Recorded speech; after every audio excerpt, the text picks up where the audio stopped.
If you work as a manufacturing facilities engineer, installing a new piece of equipment can be as complex as the machinery itself.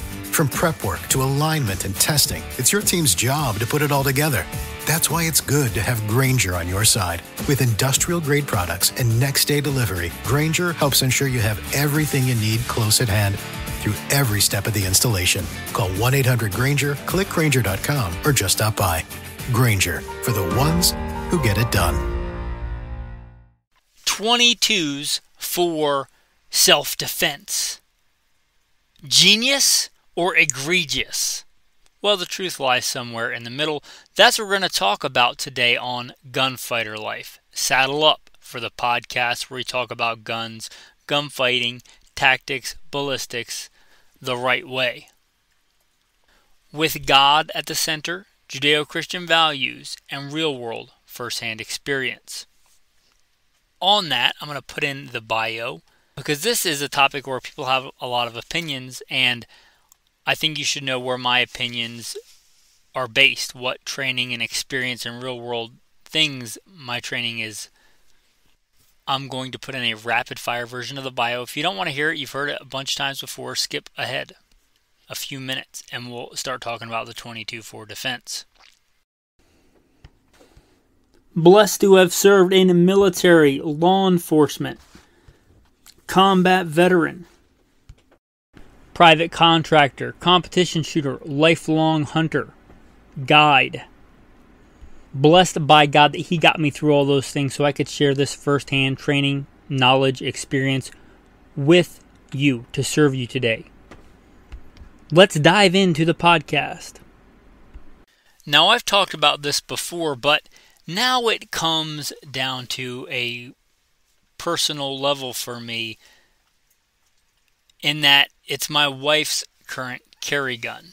How we got here. You heard my bio. Well, my wife is a lot less extensive when it comes to shooting, but she owned a gun she shot before I met her. She owned a gun, Smith & Wesson M&P. When we first started dating, I went and checked her gun to see if it was loaded, and it was. That was a step up in my book. Anyway, she had that gun for a while. I encouraged her to get into carry, especially when we moved to free America, where you can constitutionally carry. By free, good old, what I would say what America was, in the 1950s, most other places, Idaho, Wyoming, Montana, those areas. Even Arizona, when it comes to carry laws, are pretty good. But I encouraged her to start carrying. One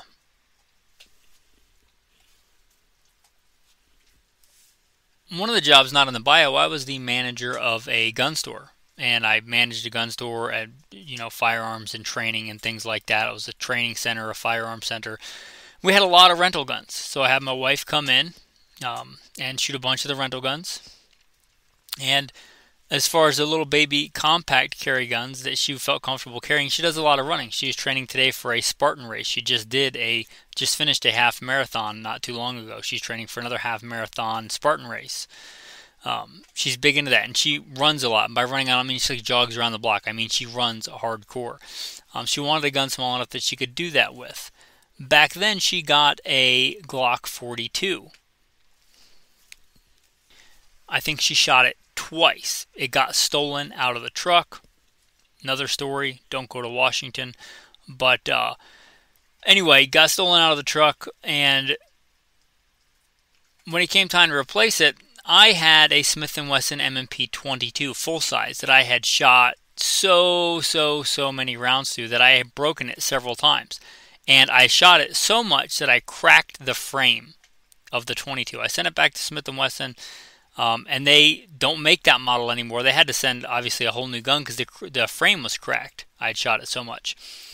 And they sent me a Smith & Wesson M&P 22 compact. I would have rather had the full size because it's a training gun, which is Smith & Wesson M&P is a pretty good training gun.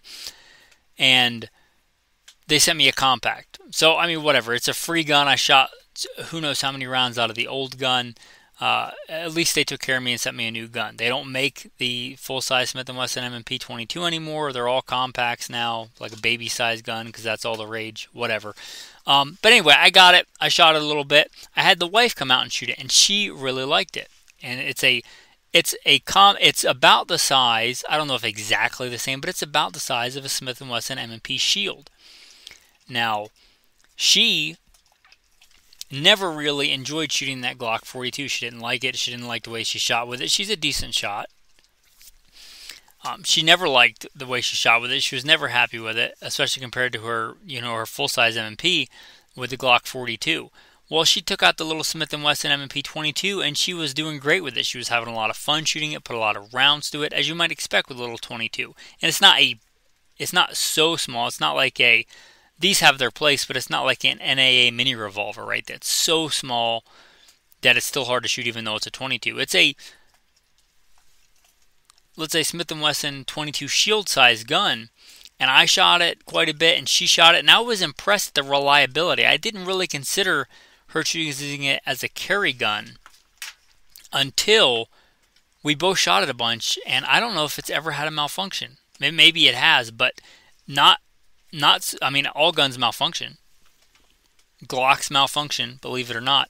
In fact, she had a lot of malfunctions with her Glock 42. Straight from the factory, it was broken. So there's a lesson if you think Glocks always work. Her 42 from the factory had issues. By broken, I mean it would only actually fire about, maybe 2/3 to a half of the kind of ammo that we put through it. The rest it wouldn't fire at all. Anyway, that's neither here nor there. The Smith & Wesson M&P 22 was very reliable, especially for a rimfire. We were very impressed with it.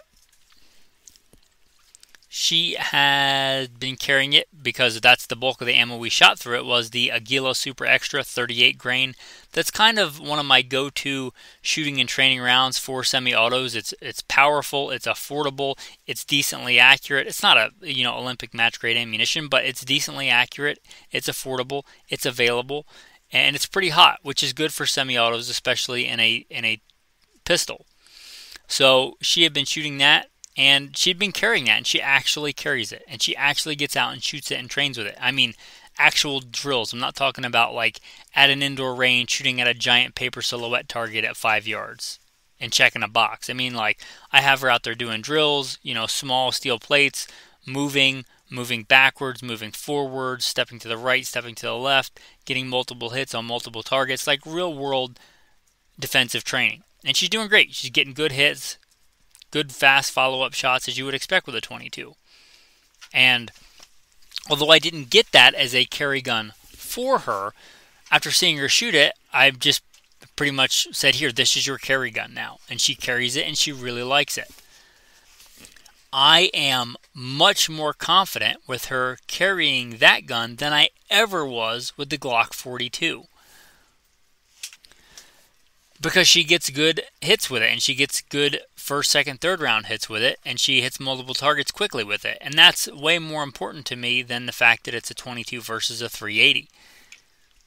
I am not here to tell you that a 22 is just as good at it, or the 22 is just as deadly as anything on the planet, and it can kill an elephant, and more people get assassinated with the 22. Whatever. It's not as effective round per round as 9mm. It's not as effective round per round as good high-quality defensive 380. But it is effective. And the accuracy and speed at which she can wield that far outweighs, to me, the differential in the effectiveness of the caliber. And since it's 22, it's light. She can run with it. She can hike with it. So that's a real-world example. And again, I said that gun is really, really reliable.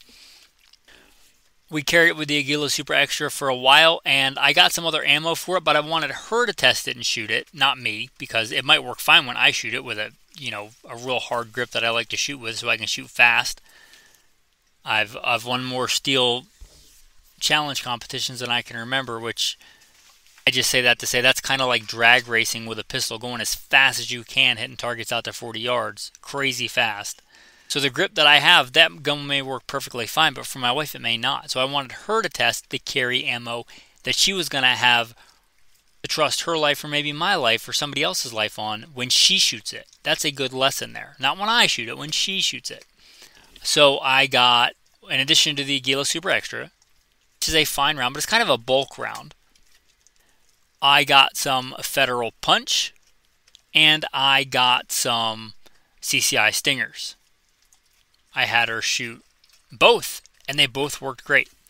Do have a little bit harder ejection, a little bit more force, which I like, because one of the things with the 22 is you don't have as much mass, you don't have as much force in the round itself to move that slide back and forth. Now again, they can be reliable, just dealing with thinner margins there, so I like a little bit more force. I don't recommend CCI Stingers for a steady diet of high bulk shooting, nor do I recommend, the Federal Punch, because both are expensive. But if you're going to carry 22 for defense, I think it makes sense to get a good solid choice and not just shoot bulk ammo out of your 22. Rimfire is less reliable to start with. Bulk ammo is even less reliable. It's meant to be cheap, not meant to be the best it can be for Rimfire 22. So she shot both of those, and I thought we'd get both and try both, and maybe one would be less reliable, and that would eliminate that one because reliability is pretty important. But the gun shot both of them well. One, if you don't know, the Federal Punch is a solid.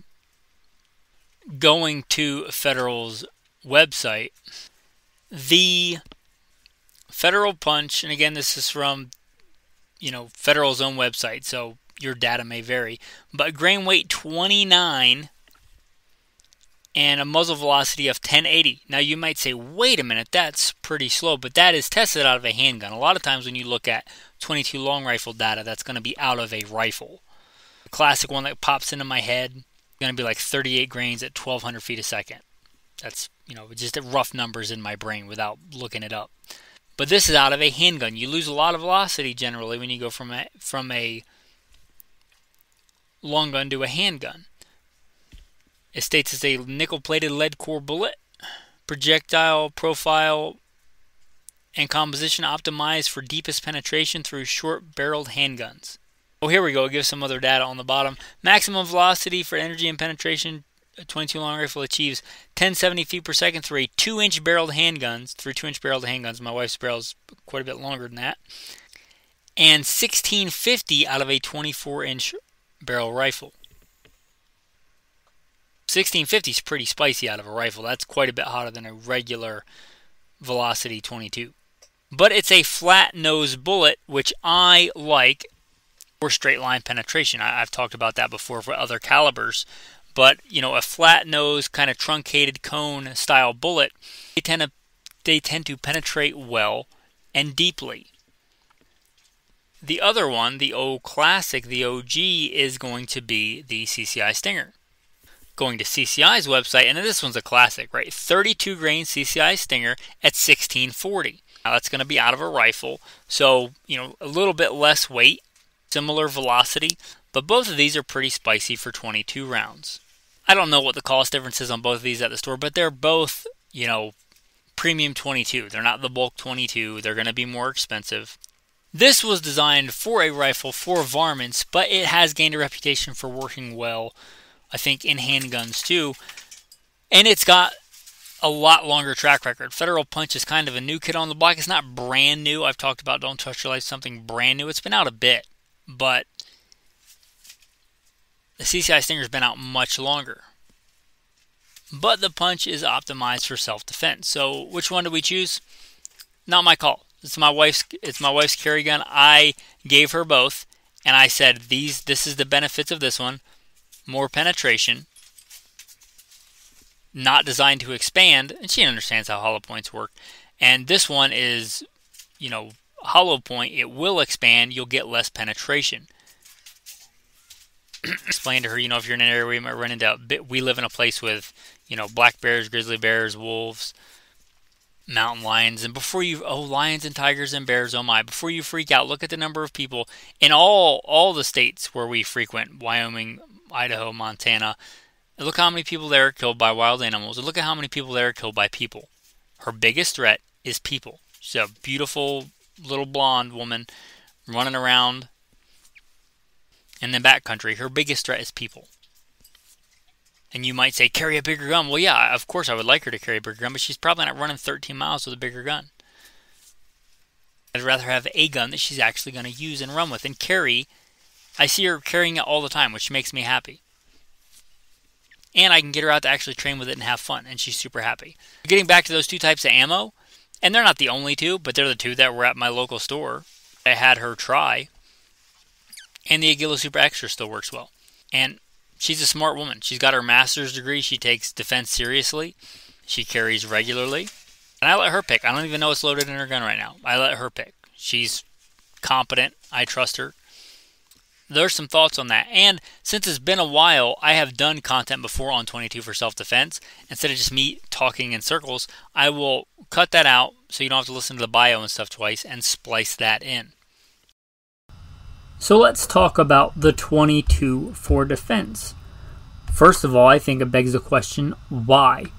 I'm going to be clear. I don't think that 22 is the best defensive caliber for rifle.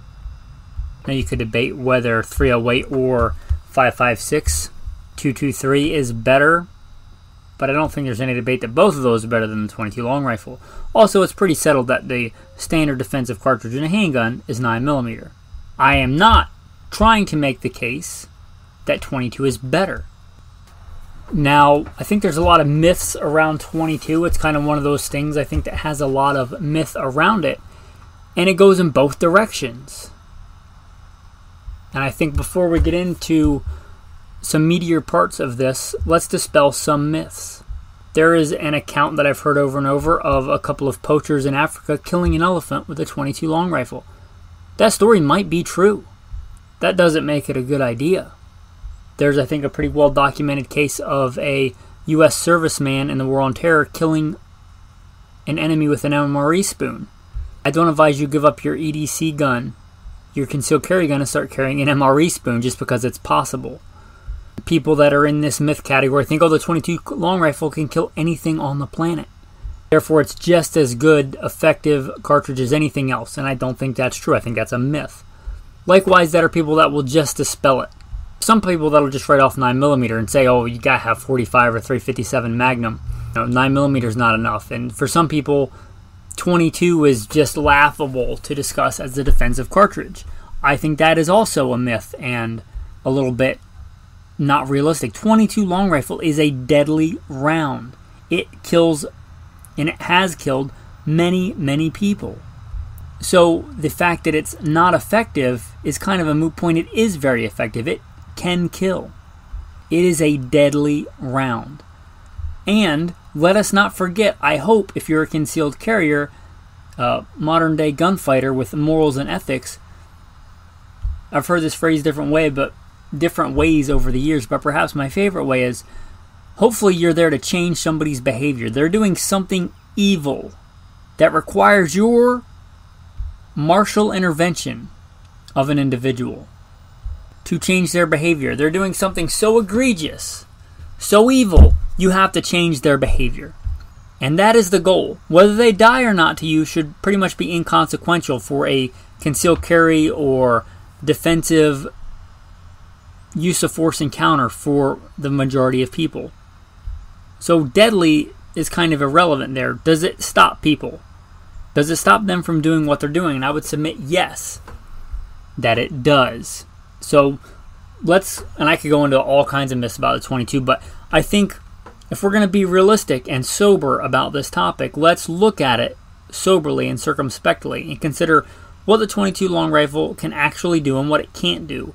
I think we should concede it's not as powerful, obviously that's just math, as 223, 308, 9mm.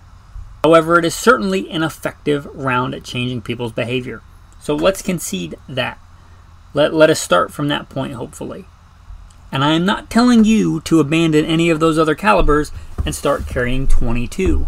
However, there are people that choose to carry 22, that choose to have their go-to defensive long gun as a 22 for survival, for putting meat on the table, for defense.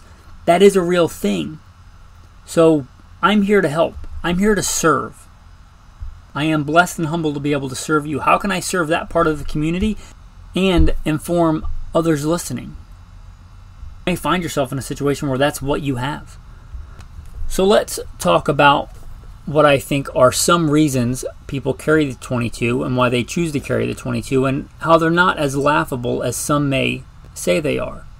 Number one is cost. I just recorded an episode on budget battery, like building and getting into shooting and firearms on a budget. That's a real thing. I grew up poor. I'm very familiar with that. Maybe their first gun, the one that they have, the one they've decided is their first gun, is going to be a Ruger 10/22. I'd say it's not a bad choice. They're going to buy some bricks of 22 ammo and start training and learning gun safety and the fundamentals. And while they have that gun, and that's the disposable income that they have, that is their best defensive option because they don't own anything else. They don't own a whatever you think the best defensive handgun should be. They don't own an H&K Mark 23 or a 357 Magnum, medium frame revolver. They just don't have that. They don't have a Daniel Defense AR-15, and they're probably not going to get one in the next couple of days. So for the person that has that one gun, and that one gun is a Ruger 10/22, let's say they're, homesteading and they want to be able to have a gun and they're just getting into guns and they have a bunch of other stuff, animal feed and feeding kids and all other expenses. And for now, that's the gun that they have to dispatch chickens and take care of coyotes in the hen house. Whatever the case is, that's the gun that they have. And if they need to use something for defense, that's probably their best option. And I don't think that's a foolish thing to talk about. Not everybody can just go out and, buy a Daniel Defense M4. Nor do I think that's maybe the best place to start anyway. And some people, a lot of people I think, will start with the 22. Let's talk about another situation. We've all lived through times of civil unrest. Maybe not in your city, hopefully not in your city, but I've certainly been in cities with civil unrest. There's been cases of that. Maybe you live in a city or a suburb or whatever. It's not unreasonable to think, I hope you will agree, living through the past couple of years, that it's possible. In which case, maybe you listening to this are the alpha male of that household, the breadwinner, the whatever it is, the primary defender of that house. But it may get to a point where you want other people armed. A wife, children that are old enough and mature enough to handle a gun. I've been going out and putting the food on the table with a firearm and a 10/22 I've been out in the woods with since I was young. Maybe you want to arm other members of the family to be a force multiplier. You don't want it to come to that, but maybe you have your Daniel Defense AR. I'm not picking on Daniel Defense to make a fine AR, that's why I'm using them. But maybe it's a chore for you to get your wife and kids out to the range. You're just not into it. And, a 10/22, or a Marlin Model 60, whatever, is what they're going to shoot. Your wife just is not interested in shooting an AR. It's too big, it's too loud. I'd rather have them armed with something that they enjoy shooting and are familiar with shooting and can actually hit something with. So maybe arming the rest of your family, or the ones that are old enough and mature enough. Probably if you're standing up against looters or rioters, if you get stuck, you can't get out, whatever the case may be, having other members of your family or friends having your back. I'd much rather have them armed with a Ruger 10/22 than a pointy stick or a pitchfork. I think that's something worth mentioning. Also, on the 22 handguns, maybe for some people with physical disabilities or other reasons, environment, permissiveness, they can only carry a really small gun, and they've decided that the recoil of a small .380 is too much for them. Or they even carry a full-size gun, but they've decided for them and their physical abilities and their ability to shoot that a 22 is their best option. And I'm not going to tell them it's not. If you've got somebody, that's got some pretty severe limitations, and I've been blessed to train a lot of people from military, law enforcement to, very young and elderly. Not everybody is going to rock a Glock 19. I know some people think like the Glock 19 is the answer for everybody, but it's not. And there's just a certain amount of the population where that's not a good choice for them. Maybe a 22 is what they can handle and shoot effectively. And, the goal of shooting is hitting an object, hitting a target. I'd rather have them with a gun they can hit than a 9mm or a 45 they're going to miss with. And I don't think that's the majority, but I think there is a certain subset of the population that are in that camp. Also, let's talk about the peanut butter and chocolate hitting the fan, maybe more so than just localized looting or rioting. It is the, end of the world as we know it. Like, it's not the end of the world, but it's the end of the world as we know it. Things are far different. And this is not me, this is not my go-to first choice. I do have a bug out 22 option in case I want to go to it, but it's not my first or even my second choice. But for a lot of survivalists, preppers, and I don't shy away from those terms, let's not let Orwellian newspeak, get in the way of things. I like to survive. I like breathing air and eating food, and I hope to continue to do so by God's grace as long as He allows. I don't apologize for that. So if it's time to go survivaling, a lot of people will say that the 22 is the best option. Ammo is affordable, and you can carry a lot of it. You can, even in a pair of cargo pants. I could put a belt on and an old pair of BDU pants with cargo pockets and carry 1,000 rounds of ammo in my pockets. Now, that's not the best way. That's not how I would choose to carry it. But it proves a point that I could throw on a pair of boots, a tank top, and a pair of BDU pants and carry 1,000 rounds of ammo. And for not a lot of money. There's really no other option like that. You start even stepping up to 22 mag, it's quite a bit more expensive and it takes up more room. The 22 is great in that. You could have a very small pack and, a Ruger 1022 takedown and carry 1,000 rounds of ammo. And then in that situation also, already carrying the 22 ammo on a 22 rifle, it might make sense to have a 22 caliber sidearm. For when you're in a non-permissive environment, you take that 1022 takedown apart, keep it in your pack, and have your 22 handgun concealed on your person. I mean, there are, I think, situations where somebody may choose to carry 22 for defense. All right. If we can see that some people do and will carry a 22 for defense, how can I help you? How can I serve you today? Let me talk about something that's true for all guns, but really some more than others, and I think mostly true for the 22 long rifle. The gun and the ammo are kind of a couple, if you want to think about it in a Romeo and Juliet type terms. And you need that firearm and ammo to get along, right? You don't want either one in an abusive relationship. You want a good, symbiotic, mutually beneficial, smooth relationship. And 22s are bad about this, finicky. And it's not really particular to any one gun or model. Ruger 1022s are really good and reliable. CCI mini mags are really, really good ammo. But you may have a Ruger 1022 that doesn't like CCI mini mags. That'd probably be my place to start, but for whatever reason it may like CCI Stingers better. It may like Aguila Super Extra better. And this is really true. It's true with a lot of guns. Like, you could get a 9mm that doesn't like certain kinds of ammo, bullet profiles, whatever. But it's really true with the 22, and they're pretty individualistic, just like a relationship. So you have to kind of find what your 22 likes. You could just get a 22 that's really unreliable and doesn't like anything. But in most cases, most good, proven 22 platforms are going to prefer one kind of ammunition to another in reliability. Hopefully it gives you a couple of choices. Once it's reliable, how accurate is it, and then terminal performance. But really do your research. That's one of the great things about the 22. Ammunition is fairly affordable. So maybe you want to put a couple of 100 rounds of the ammo you plan on using for defense through that gun, to get familiar with the gun, to get good with the fundamentals, and to make sure it's a good relationship on both ends.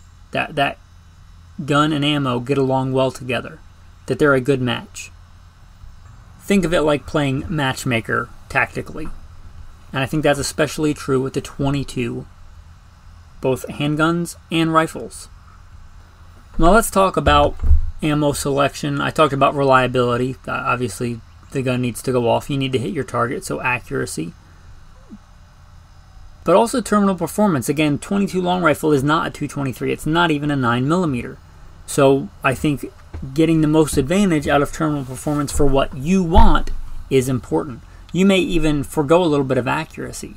Let's say your gun shoots 2 brands or models of ammo styles equally reliably for all intents and purposes, and one shoots an inch at 50 yards and one shoots 1.5 inches at 50 yards. 50% worse accuracy, but it has far better terminal performance. You may want to choose that one that shoots 1.5 inches at 50 yards. Accuracy, I think today people accuracy at the cost of everything else. How cheap can we make a bolt action rifle with a plastic stock that shoots sub MOA? Forget about a bunch of other features, feeding and handling and coatings and all this stuff. How accurate is it? People will buy it if it's accurate. And again, terminal performance is important. You may forego a little bit of accuracy for good terminal performance. For instance, like Ely 40 grain lead is kind of a go-to accurate load. One, it's expensive. Two, it is not really made for terminal performance. You may decide that straight lead is not what you want because it can let up a barrel. You may decide you want a copper plating. You may decide you want better terminal performance, even though it's not as accurate as that Ely or some other kind of really good match ammo. Now let's talk about terminal performance. There's a lot of different kinds of 22 ammo and specialty stuff. I'm going to stick with hollow points and round nose. Those are your two big ones. Not all hollow points or round noses are created equal, but I have shot I don't know how much small game with 22 long rifle. I can absolutely say that out of a rifle, 22 long rifle is more devastating with hollow points if it expands. That being said, you lose a lot of velocity going to handguns. That's one of the great things, again, about the 22. You can probably afford to shoot it and train with it. You should shoot and train with the 22 rounds you plan on carrying, especially in a handgun, to see whether or not they will expand. That's on you. You may also decide that expansion is not what you want. 22 is not a very powerful cartridge. You may decide you just want penetration. And you may decide that, I'm not saying they won't, but let's say you have a very short-barreled handgun and you're shooting CCI mini-mag hollow points. Your gun likes them. It shoots in point of aim, point of impact. They're accurate. They're reliable, but they don't expand. You may decide that's just fine for you in your handgun. You don't want them to expand. You want a lot of penetration. You may decide you do want expansion, and you can find a couple of loads and one hollow point doesn't expand, but the other one does. And then maybe that's your load. Again, that's a great thing about the 22. You should be able to go out and just, one, have fun. 22s are a lot of fun to shoot. Be able to train and be able to test your gun and your ammo combinations. Normally, I would say, like for a 9mm, in general, for a defensive load, you want good expanding hollow point ammunition. However, I would not make that statement carte blanche with 22 long rifle, either in a carbine or a handgun. You may decide you want solid ammo. You may decide you want a truncated cone, which are really good and generally do more tissue disruption and tend to penetrate deeper and straighter than a round nose. You may decide you want a hollow point. You know, that's on you. I don't think it's as cut and dry as it is like 9mm. You may decide you want less tissue damage. We talked about the survival thing in small game. You know, I've shot a lot of small game with 22 hollow points, and they can actually be quite devastating on the body of a small thing. You may decide you don't want that if you want to eat it. You may just want a regular round nose, typical 40 grain copper wash bullet because it does less tissue damage. And unless you're taking out varmints like prairie dogs or whatever, if you're shooting something to eat it, less tissue damage is generally better, so long as you can still put that animal down and recover it. Alright, so Now I'm going to get into what may be the controversial part of the episode, even more so than carrying 22 for defense. Training philosophy. I'm going to harken back to, if somebody is doing something evil that's going to cost somebody else their life, then you want to change their behavior. You want to change their behavior. I am not a murderer. I am not an executioner. I am a gunfighter. If you listen to the bio, you'll know I was a commander of a tactical team to stop active shooters. Notice, to stop active shooters. Whether or not they die is really inconsequential to me, as long as I can stop loss of life. It should kind of be the same philosophy for us, I think, for defensive gun use. Is 22 as effective as 9mm? No, I don't think that it is. If I did, then I would probably be carrying a 22 on my hip. I'm carrying a 9mm. Although I don't think the disparity of force is as great as some would have you believe. 22 is absolutely deadly. I don't really see the need for differences in training with a 22 versus any other caliber. Other than, I would say, really practice your malfunction drills, your failures to fire, and your double feeds, because the ammunition in general is just less reliable. You should be practicing those anyway. I would say training philosophy, shoot to stop the threat, shoot to change their behavior. There was a case not that long ago where a police officer, I think with a Glock 21, went through all his magazines and many hits on a suspect, and he still didn't stop until the last round I think he put in his head. You'll be able to find that case if you really want to dive into it. So I don't think the disparity is as great. You certainly could need 5 or 6 or 10 rounds of 22. You could need 1, you could need 0. You could draw your gun out and he could put his hands up and say, whoa, this is more party than I was prepared for. In which case, that's a victory, right? A win-win. That guy changed his behavior and you didn't have to kill anybody. There are times and places for different drills. If somebody is running at you with a knife, I have been trained 4 rounds center mass as fast as you can. If they're running at you full bore, full tilt with a knife, if they're close enough to be a threat with a knife, they're probably going to make it to you even if you get rounds in them. Now you still want to, hopefully use other tactics, getting off the X and whatever, but if they're running straight at you with a knife, even if you shot them right through the heart, they're still probably coming at you because they're already running full bore.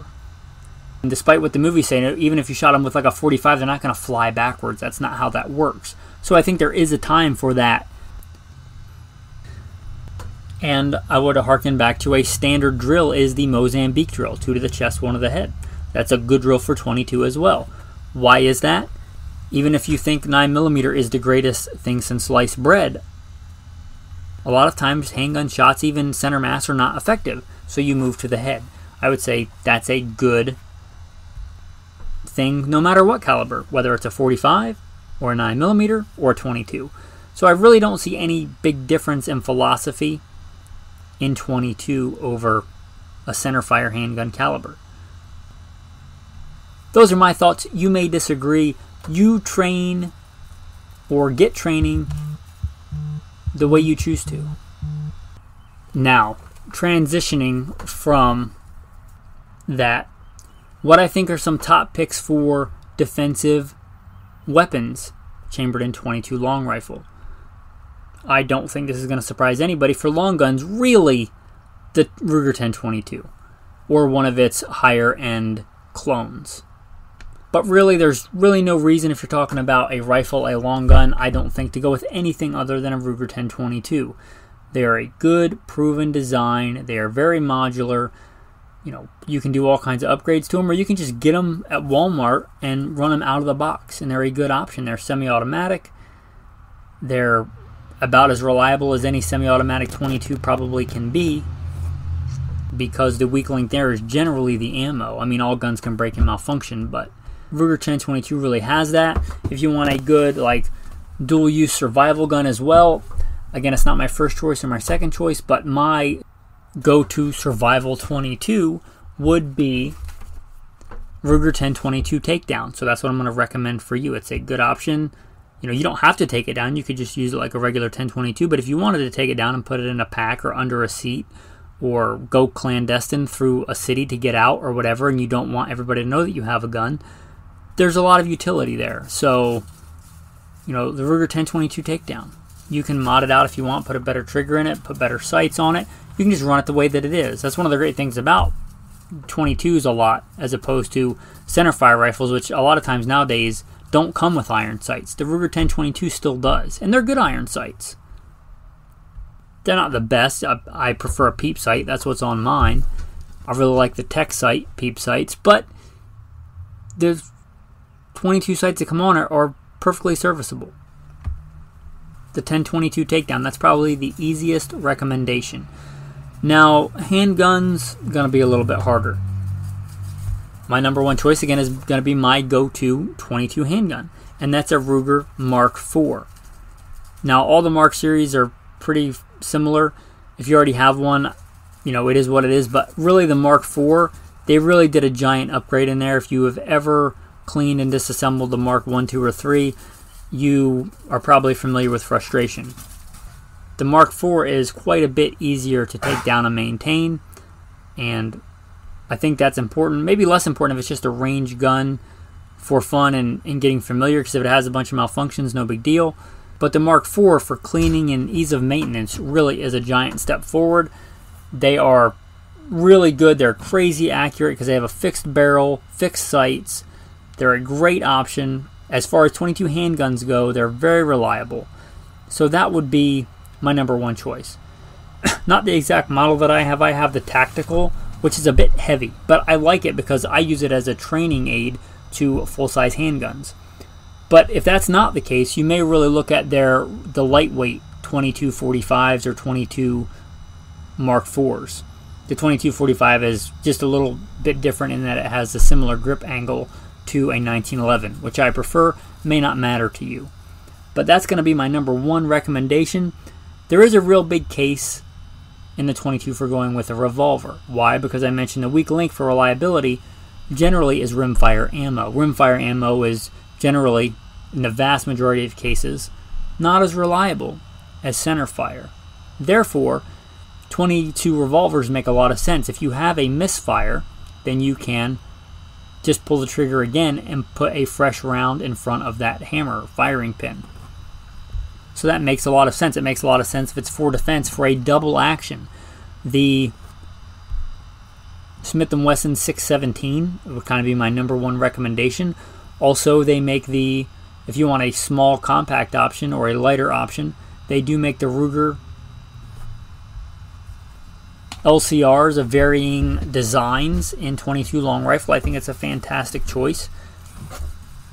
I should point out that revolvers also have the added benefit of should be able to fire 22 longs and 22 shorts. Times of ammo shortages is what you can get. There's a lot of benefit there. So those are going to be my top recommendations. If you have a favorite that's not that, it's fine as long as you prove that it's reliable and works well. Also, I touched on the shorts and longs. Shorts are still fairly loud out of a revolver or a handgun. However, going back to the Ruger 1022, if you chose to go with a bolt action, which I wouldn't for defense because this is a defensive 22 episode, but if you did, you're giving up rate of fire, but it does generally give you the ability, whether it's a bolt action or a lever action, a manually operated manual transmission firearm. You should be able to run shorts or even CB caps. Why might you want to do that? Because they're really quiet. And then being really quiet could be advantageous in certain environments. So you may consider that a lever action or a bolt action rifle. But in general, for defense, really the Ruger 1022. Now let's talk about ammo. And I talked about the relationship of gun and ammo. And you really need to test these. Don't say, oh, the host of Gunfighter Life said CCI mini mags are great, so I'm going to load those up in my Glock 44 and it's going to be fine. Don't be a beta tester in a defensive gun use encounter. Test it. So with that caveat, recommendations for 22 ammo. For whatever gun it is, I would say start with CCI mini mags. There's generally two flavors. There is the 36 grain hollow point, and there is the 40 grain round nose. Again, that really depends on you and what you're trying to do. But that's a good place to start. They're not dirt cheap, but we're talking about defensive 22. We're not talking about prairie dog hunting or things like that. If it's a defensive 22, really I think a couple of more pennies on the round is well worth the investment. So I'm going to advise you go with the 22 mini mags, at least for a starting point. They're generally reliable and work through a lot of 22s. Again, maybe not yours. Also, if you're talking about bulk ammo, going back to that survival situation for your 1022, the Federal Champion, historically they came in like a maroon and blue box of 550 rounds. They may have changed packaging, stuff like that, but the Federal Champion, I do believe they are also a 36 grain hollow point. They're pretty good, they're pretty accurate, and they're quite affordable. You may take a good look at those. Also, the next two, especially for handguns, if you have a finicky 22 handgun, and some of them can be, especially when they get a little bit dirty. Now, if it's a defensive handgun, I suggest you keep it clean, but the Aguila Super Extra, it's really, really good ammo. It's quite hot, which can really aid you in 22 handguns. In general, in my experience, especially if it's a 22 handgun with a reciprocating slide, the hotter ammo tends to be more reliable, in my experience. So you may decide to go with Aguila Super Extra. It's pretty good, it's pretty hot. Also, Winchester Super X makes some pretty decent and hot ammo. Now, there's a myriad of 22 long rifle ammo, and you may have something you prefer, but if you're looking for a suggestion to start out and try, and you may decide that ammo is not good for that gun or not good for your situation, but I thought it would be useful to give some suggestions on that. Alright, now let's talk about 22 Magnum. I'm not really sure that this belongs in this episode, but I don't know that I'm going to do an entirely different episode on 22 Magnum for defense. If you guys want that, let me know. If you look at 22 long rifle for defense, I'd say it's a very small subset. It's a very niche group of concealed carriers. So the 22 Magnum is going to be even farther removed from that. If you look at the total rounds sold of 22 long rifle versus 22 Magnum, I would say it's a small fraction. So that being said, I don't know I'll do an entire episode on it, so I feel I should cover it a little bit here. Some would say, well, if 22 is okay for defense and 22 long rifle is less powerful than 22 Magnum, 22 Magnum must be better. It's more powerful. But I would say, first of all, there's a couple of issues with 22 Magnum that I think we should address. It is a very bombastic round, especially out of a handgun. Out of a rifle, the difference in noise is maybe academic, but out of a handgun, it can be quite loud, quite boisterous in a pistol length barrel. So a lot of people, it's not so much, it depends. Some people, it's the actual inertial force of recoil that bothers them, and some it's the noise. And 22 Magnum is loud. It's very loud out of a handgun. So if the whole reason you're going to this is recoil, again, that noise and concussion can have a lot to do with psychological effects of the shooter shooting the round. So I would say that is an issue. Also, 22 Magnum is not known for being super reliable in semi-autos. There is only really one mainstream, readily available 22 semi-auto handgun that I'm aware of, and that's the Kel-Tec PMR 30. And I don't know that it's known for reliability. Likewise, the 22 Magnum in a rifle. The 1022 is legendary. They made the 1022 and 22 Magnum for a while and then stopped. It has some inherent issues, and that's a long, skinny cartridge. And it's at pretty high pressures. It can have some reliability issues. There are semi-automatic 22 Magnum rifles, but none, I would say, rise to the level of dependability and availability and aftermarket support of the Ruger 1022. A lot of times, if you're going to 22 Magnum in a long gun, you're going lever action or bolt action. and both of which are great and they have their purposes. But if you offered me for defensive use, a Ruger 1022 semi-automatic box magazine fed, or probably the next fastest manual transmission, the lever action 22 Magnum for defense, I would certainly take the 1022 with semi-automatic capability and box magazines. So there's an issue there. Big benefits are it has a high power to weight ratio. It has, I think, much higher power to weight ratio than the 22 long rifle. It has quite a bit more power. It's not a marginal step up in power. It's quite a big step up in power over 22 long rifle. And it doesn't weigh a lot more. So going back to that bug out survival scenario, it might be an even better choice for that if money is not an object and the ability to train with high volumes of ammo is not an object, because it costs quite a bit more than 22 long rifle. But on a pure power to weight ratio, it's perhaps only rivaled by the 5.7 by 28. It doesn't weigh a lot more, and it gives you quite a bit more power.